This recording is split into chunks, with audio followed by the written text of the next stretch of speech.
안녕하세요. 40대 중반 여자입니다. 얼마 전까지는 10년차로 가정주부로 살던 사람이었고요. 지금은 다시 재취업을 해서는 조그마한 중소기업의 경리로 일을 하고 있어요. 그렇게 일을 하고 산 지는 아직 1년이 좀 되지 않았고요. 갑작스레 가정주부로 10년이 넘게 살다가 왜 다시 취업을 했는지에 대해서 궁금해하실 분들이 많으실 텐데요. 다 이유가 있었습니다. 바로 암에 걸려 항암 치료를 시작하느라 다니던 회사를 그만두게 된 남편의 빈자리를 메꾸기 위해서였죠. 저희 남편은 정말 건강하고 또 매사에 밝고 기운이 넘치는 사람이었습니다. 암 선고를 받기 전까지만 하더라도 회사 동료들이랑 골프 동아리 모임에 나가기도 하고 또 저희 애들을 데리고서 주말 축구교실이나 등산도 자주 하러 다녀주는 활동적인 사람이었어요.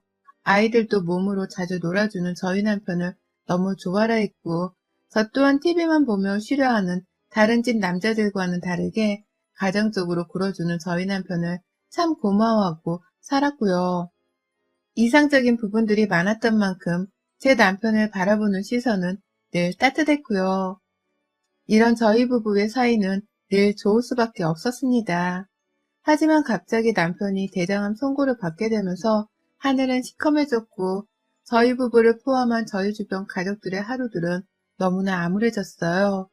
다른 암도 아니고 치유가 되기 힘들다는 대장암에 걸려버린 바람에 제 심장이 바닥까지 떨어진 것은 말도 못하고요. 갑자기 암에 걸려 모든 경제활동을 하지 못한 채 결국 수술까지 받으며 퇴사를 하게 된 남편 때문에 당장에 먹고 사는 문제까지 해결을 해야 하는 지경에 이르렀어요. 천만다행히게도 저희 남편이 보험을 여러 개 들어놓은 상태여서 당장 수술비와 입원비를 포함한 경제적인 것들은 해결을 할 수 있었지만 장기적으로 볼 때 너무 힘들겠더라고요. 경제적인 수입에 있어서 압박이 심해졌습니다. 그러니 제가 남편을 대신해서 급하게라도 중소기업에 취직을 하게 되었고요. 그마저도 정말 제 취업이 힘들었는데 아는 사람을 건너 건너 소개받아 정말 운이 좋게도 제 취업을 할 수 있었어요. 지금은 그 행운을 놓치고 싶지 않아서 열심히 일을 배우며 정신없이 사는 중이고 그 와중에 제 남편 항암 치료도 도와주느라 몸이 10개라도 모자랄 지경이랍니다. 하지만 늘 남편을 생각하면 저의 고생은 아무것도 아니라 생각했어요. 멀쩡한 대기업을 다니던 잘 나가던 사람이 자기 동료들은 승진을 꿈꾸며 매일같이 활기차게 출근하고 있는데 본인은 자진해서 사표를 내고는 병원으로 출퇴근을 하며 항암 치료를 받고 있으니 얼마나 우울하고 자괴감이 느껴지겠나요. 옆에서 보는 저도 이렇게 불쌍한데 스스로 자신을 바라보는 시선이 얼마나 괴로울까 싶더라고요. 가끔 보는 남편의 모습이 많이 야위기도 했고 또 전과 달리 더 이상 아이들이랑 놀아줄 힘도 없다며 가만히 방 안에만 누워 지내는 남편이 딱하기도 했습니다. 아이들도 점점 아빠의 병이 와닿는 건지 아빠를 대하는 태도가 조심스러워지기 시작했고 둘째는 심지어 아빠가 어색하다며 거리를 두기도 시작했어요. 화목하던 우리 가정은 갑작스런 남편의 암 수술로 모든 게 뒤바뀌었고 하다못해 자식과 부모 사이 간의 애틋한 감정까지도 선을 그어버리기 시작하더라고요. 암이 참 죽음이 무섭기도 했지만 이런 사소한 것들에서 느껴지는 두려움이 더 크다는 것을 이번에 처음으로 알았을 정도였답니다. 그러니 저는 저라도 남편의 옆에서 든든한 힘이 되어주고 싶다는 생각에 더욱 바짝 붙어서 살았어요. 일을 하러 나갈 때는 어쩔 수 없다고 치더라도 집에 와서는 아이들보다도 남편을 더 챙기면서 남편이 빨리 쾌차하고 또 다시 밝아지기 손꼽아 기다렸죠. 저의 배우자이기에 이 정도의 노력은 당연한 것이라고 생각을 했습니다. 그 점에 대해서는 남편도 두고두고 고마워했고요. 오죽했으면 저희 친정에서 제 몸까지 덩달아 상할지 모른다면서 걱정을 했을 정도였으니까요. 그래도 친정 식구들이 번갈아 찾아와서는 반찬도 해주고 제 아이들도 돌봐주고 또 가끔 나들이 할 때 같이 껴주기도 하는 등 저와 제 남편이 기운을 차리도록 만들어주려고 해서 힘든 줄을 모르고 으쌰으쌰 하면서 버텨나가고 있었습니다. 아이들이 얼른 커서 대학을 갈 때까지 남편이 살아주길 바라는 마음으로 열심히 현재를 살고 있었어요. 그건 스스로 항암 치료를 받으면서 쾌차하려고 노력을 하던 남편도 마찬가지였고요. 하지만 저희 어머니께서는 당신 아들이 암에 걸려 누워있는데도 어째 한 번을 집에 찾아와 주지도 않으시더라고요. 물론 당신 아들이 암에 걸린 소식을 들었을 때, 그리고 대기업을 퇴사하고 집에서 완전히 항암 치료를 받으며 요양에만 전념하기로 결정을 했을 때 누구보다 통곡을 하면서 힘들어 하셨습니다. 자신의 아들을 잘못 키워서 암에 걸리게 했다며 자기 탓을 하기도 하셨고, 또 멀쩡하던 아들이 갑자기 인생의 하얀 곡선을 그리게 되었다면서 굳이 안 해도 될 말씀을 남편 앞에서 하며 남편을 불쌍히 여기셨어요. 울기는 또 얼마나 서럽게 우시던지. 그 모습을 보니 저도 새삼 어머님이 남편을 낳아준 친어머니셨다는 게 느껴질 정도였죠. 그간은 늘 명절 때마다 제사 문제로 저를 시켜먹고 힘들게 하시는 바람에 제가 좀 시집살이로 어머님을 많이 미워라 했거든요. 불편하기도 많이 불편해 했었고, 시어머니가 대놓고 저를 차별하시는 듯 저 혼자만 부엌 안에 보내놓고 설거지든 뭐든 일을 하게 만드셔서 시댁에서 외로움을 느낀 적도 정말 많았습니다. 남편이 저를 잘 챙겨줘서 그 외로움이 그리 오래가지 않았지만, 하나 확실했던 건 시어머니가 저를 딸마냥 예뻐라 하지 않았다는 것이었죠. 오히려 저를 남보다 못한 종부리듯 하는 분이라는 것도 느꼈고, 그래서 시어머니와는 늘 거리감이 느껴지곤 했습니다. 그랬던 어머님은 남편이 항암 치료를 본격적으로 받기 시작하면서부터 조금씩 달라지기 시작하셨어요. 여전히 제 남편을 못 보고는 못 사는 분이고, 늘 자기 아들을 챙기겠다며 아들 얘기를 가장 먼저 입 밖에 꺼내는 분이셨는데요. 어째 하는 짓은 점점 저를 골탕 먹이는 것에만 신경이 쏠려 있는 듯이 굴더라고요.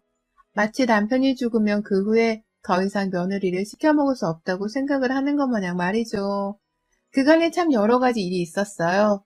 남편이 아파서 사경을 헤맬 때에도 시어머니는 저희 집에 와서는 제 남편 얼굴을 한 번 더 보고 싶다면서 옆에 꼭 붙어 계시곤 하셨거든요.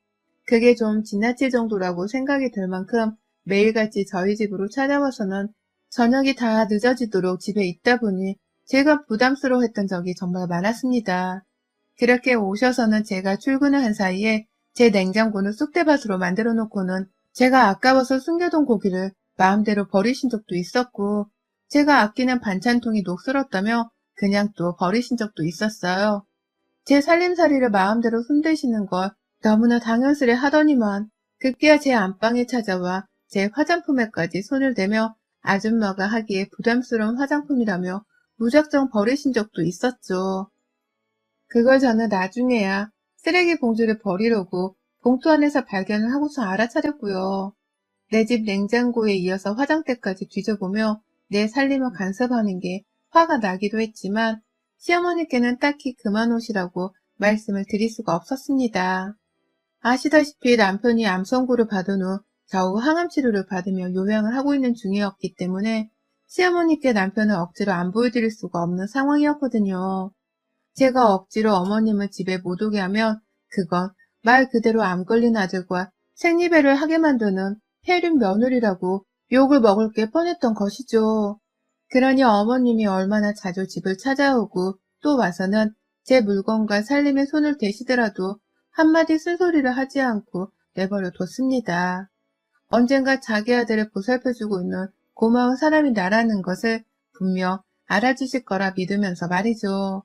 하지만 저희 어머님은 절대로 저한테 고맙단 한마디를 하며 위로를 해주지 않으셨어요.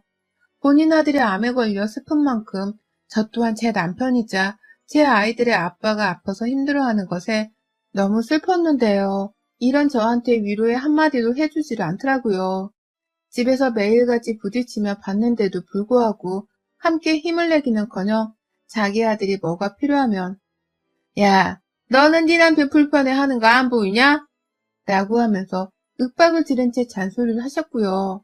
남편이 조금이라도 아프다고 속이 불편하다고 인상을 찡그리면 아이들을 돌봐주고 있던 저한테 소리를 지르면서 너 입 안 닥쳐? 시끄러워서 이 정신없는 거 안 보여? 라고 말씀도 하셨어요. 그러면 남편이 당혹스러워하며 엄마, 애들 앞에서 왜 그래? 라며 시어머니를 나무랐고 그러면 시어머니는 아니, 제 목소리는 예전부터 저렇게 무식할 정도로 컸었어. 네가 아픈데도 목소리 조절을 안 하니 화가 나서. 라고 하면서 제 탓이라고만 말씀을 하셨어요. 예쁨을 받겠다는 욕심까지는 없었지만 그냥 미움이라도 받지 말자는 생각이 있었는데 그마저도 시어머니 앞에서는 하나도 행해지지가 않았습니다. 그럼에도 전 한마디 쓴소리를 하지 못했어요. 아들이 암에 걸린 부모의 심정을 내가 어찌 이해할 수 있겠나 싶은 마음에 어머님의 진상짓들을 하나씩 싹 다 무시를 하며 괜찮다고 저 스스로를 달래기만 했던 것이죠. 이게 골마서 터지게 될 줄은 모른 채 그냥 무작정 어머님의 비유를 맞추면서 내 남편을 대신해 돈을 벌어오고 또 아이들을 잘 키워내려 최선을 다했습니다. 그런데요, 최근 몇 주 동안 남편의 몸에 좀 큰 이상이 찾아왔어요. 항암 약물 때문인 건지 남편이 부쩍 구토를 자주 하더라고요. 저 혼자 애들 둘을 벌어먹이면서 살던 중이어서 너무 힘들었지만 그래도 친정에서 반찬을 주기적으로 대신 만들어주기도 해서 신경 쓸 집안일이 많이 줄어든 상황이었거든요. 그런데 남편이 저희 부모님이 만들어준 반찬 냄새를 맡자마자 헛기억질을 하더라고요.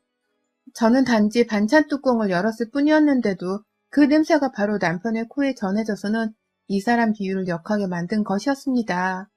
처음엔 단순히 헛구역질만 하더니 그 후로는 조금씩 실제로 구토를 하기도 했고요.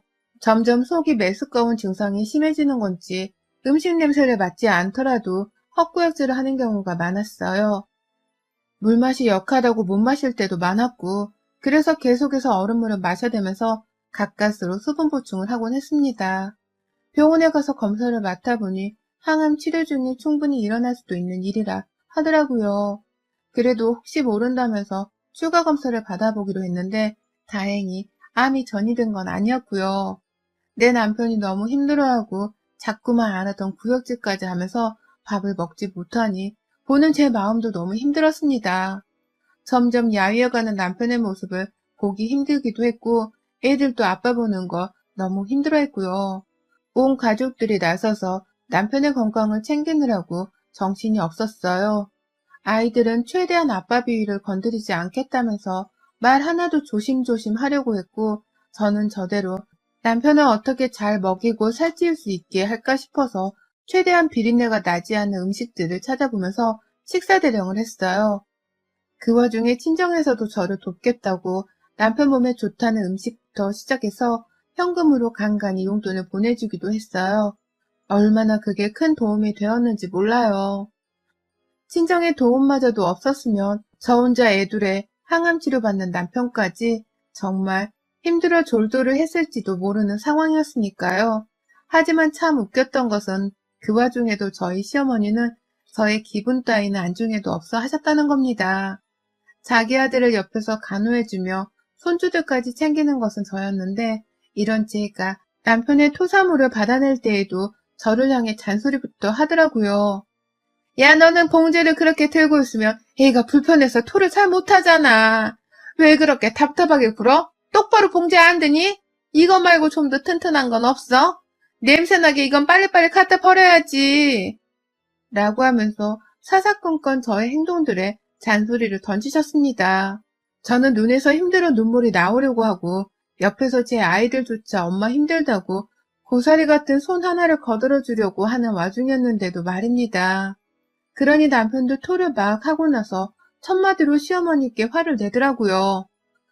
진짜 이 사람한테 왜 그래? 라고 하면서 말이죠. 그러면 시어머니는 아주 잠시 뚱해 있다가 다시 기운을 차린 건지 저한테 잔소리를 도로 시작하셨어요. 자기 전에 비닐은 새 걸로 침대 옆에 딱딱 가져다 놓고 푹 자지 말고 1시간에 한 번 정도씩은 깨서 내 아들 상태도 확인하고 너 똑바로 할 수 있지? 똑바로 해. 내 아들 한 번 더 암이 전이돼서 입원하면 난 너 가만 안 둬. 라고 하면서 오히려 이 모든 상황이 저 하나 때문이란 듯이 탓을 하셨어요. 그러니 저는 억울하고 괴로운 마음에 도저히 시어머니 말씀을 곱게 받아들일 수가 없었고요. 그러다 보니 저 스스로도 힘들었던 적이 많았습니다. 일을 하러 나가는 출근길도 너무 괴로웠고 퇴근하는 길에도 집에 간다는 기쁨보다는 집에 가서 또 시어머니를 만나야 할지 모른다는 사실로 엄청 괴로웠어요. 그러다 이번 추석을 앞두고 시어머니가 제 머리를 망치로 한 대 쥐어박으셨어요. 그것도 아주 세게 말입니다. 추석이 다가오고 있기 때문인지 요즘 여기저기서 한과의 과일이며 음식들을 많이 팔고 있더라고요. 저도 그걸 보긴 봤습니다. 하지만 저희 집은 추석이고 뭐고 당장 명절을 지낼 수 있는 형편이 아니었어요. 남편이 일단 음식물 냄새를 못 맡아서 구역질에 구토를 하고 있는 상황이었기 때문에 집안에서 감히 기름에 뭘 튀겨보겠다는 생각도 못하고 있었던 거죠. 그와 동시에 저는 그간 남편을 대신해서 10몇 년 만에 직장에 출근하고 나서는 미친 듯이 돈 벌어오면서 달려오다가 이제 막 다가온 추석 한가위에 휴식이라도 취해볼 요량으로 마냥 쉴 생각을 하고 있었고요. 그렇게라도 쉬지 않으면 제가 더 연말까지는 일을 하며 더 고생을 못할 것 같아서 조금이라도 한숨 더 자보겠다고 생각만 하고 있었습니다. 남편도 저한테 미안한 게 많은지 이번 추석에는 아무것도 하지 말고 그냥 푹 자. 라고 하면서 저를 달래주었고요. 그러니 저도 정말로 이번 추석에는 시댁에서의 명절이고 뭐고를 생각하지 않고 있었어요. 남편이 암 환자의 치료를 받으며 여전히 힘들어하는 중인데 제가 이 상황에서 어떻게 시댁 명절을 생각할 겨를이 있겠냐고요. 어찌 보면 당연한 소리였고 이건 시댁에서도 저희를 배려하기 위해 먼저 신경을 끄도록 만들어줘야 하는 일이라 생각을 했습니다. 그런데 저희 어머님은 좀 다른 생각을 가지고 계셨더라고요. 바로 어제 퇴근하고 집에 왔는데 시어머니가 집에 계시더라고요. 그런데 막 혼자 팔짱을 끼고서는 거실에서 각을 잡고 앉아 계시길래 어머님 괜찮으세요? 라면서 질문을 던졌습니다.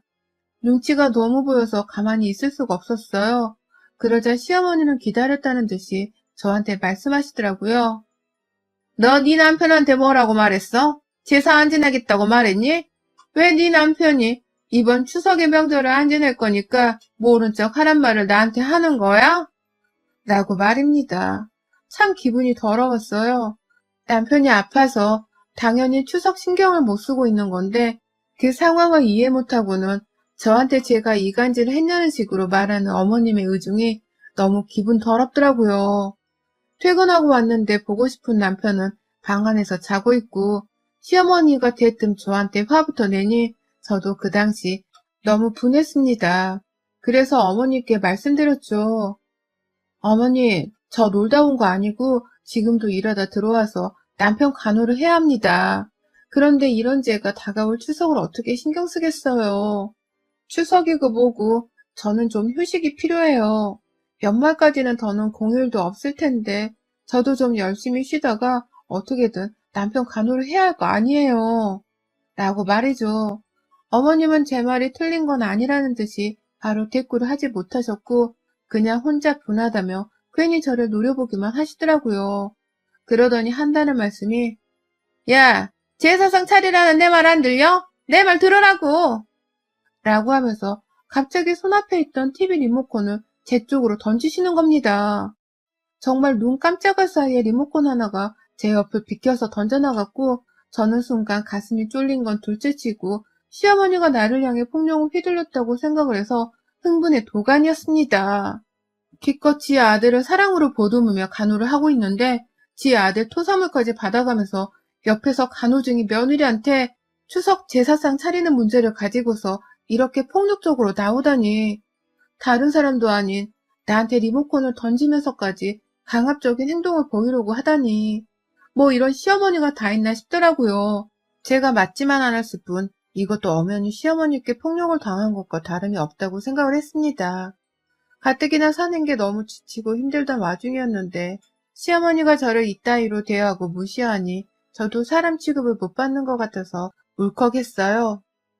지금 뭘 던진 거예요? 나한테 뭘 던진 거냐고요. 내 집에서 왜 물건을 함부로 던져요? 어머님이 다른 사람도 아닌 저한테 이러면 안 되는 거 아니에요? 라고 하면서 눈물을 터트린 채 발악을 했어요. 막 소리를 지르다 보니 남편도 방 안에서 깼는지 여보 괜찮아? 라면서 저의 안위를 막 물어봤고요. 급기야 자기 혼자 일어서서는 방 밖으로 나오더라고요.